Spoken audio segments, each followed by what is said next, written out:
سبحان الذي أسرى بعبده ليلا من المسجد الحرام إلى المسجد الأقصى. میرے محترم بزرگوں، میں ہلکی سی جھلک واقعہ معراج پر ڈال کر انشاءاللہ دوسری کلمہ آپ کے سامنے پیش کروں گا کہ اس آیت کے اندر دو چیزیں ہیں.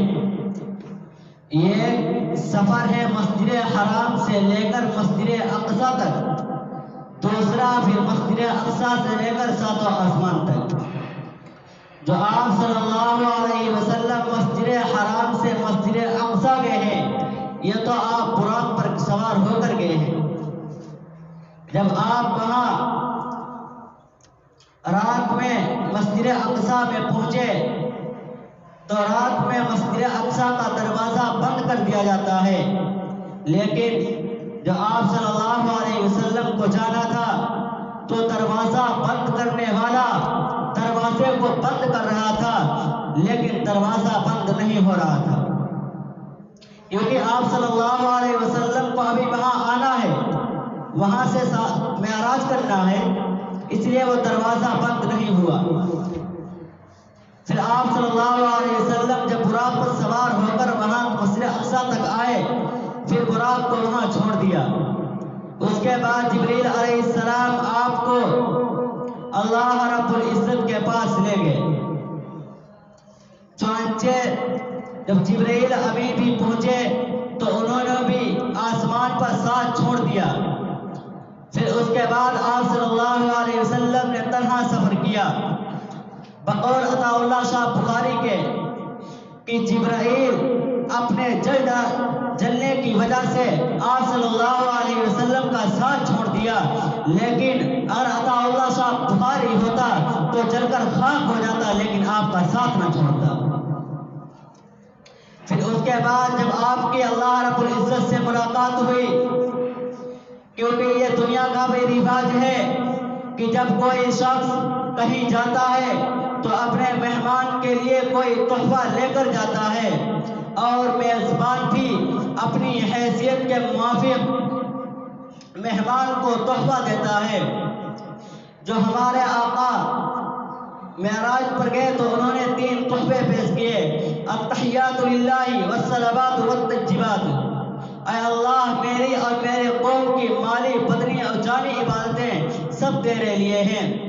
تو اللہ رب العزت بڑے خوش ہوئے، تو اللہ رب العزت نے فرمایا: السلام علیک ایھا النبی، اے نبی آپ پر بھی سلامتی ہو. جب نبی نے اللہ کی رحمت کو اس قدر جوش میں دیکھا تو آپ کو اپنی امت کی یاد آ گئی.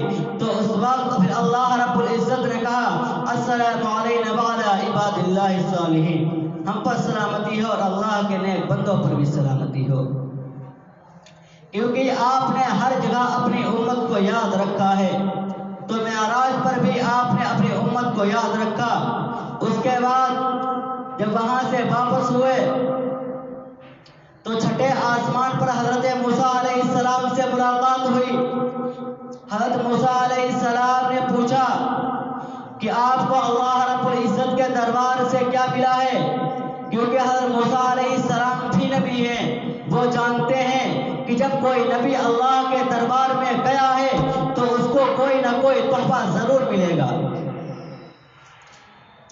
تو انہوں نے پوچھا کیا ملا ہے؟ آپ صلی اللہ علیہ وسلم نے فرمایا 50 نمازیں 6 ماہ کے روزے ملے ہیں. تو حضرت موسیٰ علیہ السلام نے کہا مجھ کو اپنی امت کا تلخ تجربہ ہے کہ آپ کی امت اتنی عبادت نہیں کر سکے گی، لہذا آپ کی امت اتنی عبادت برداشت نہیں کر سکے گی، لہذا آپ اللہ رب العزت کے دربار میں جائیں.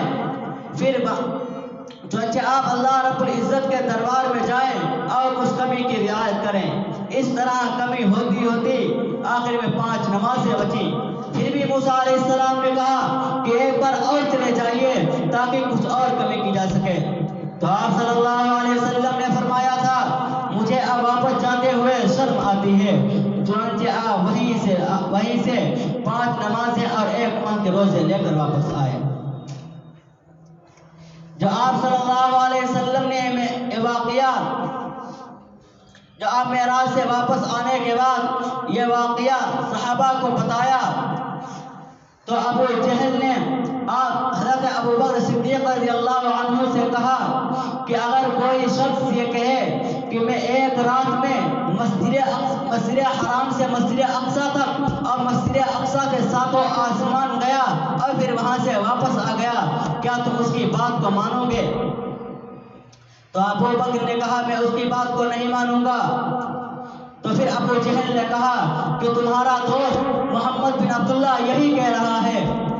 تو حضرت ابو بکر صدیق نے کہا کہ اگر محمد عربی صلی اللہ علیہ وسلم اس بات کو کہہ رہے ہیں تو بالکل سچ ہے، یہی سے آپ کا لقب صدیق پڑا تھا کہ حضرت ابو بکر نے سب سے پہلے تصدیق کر لی تھی۔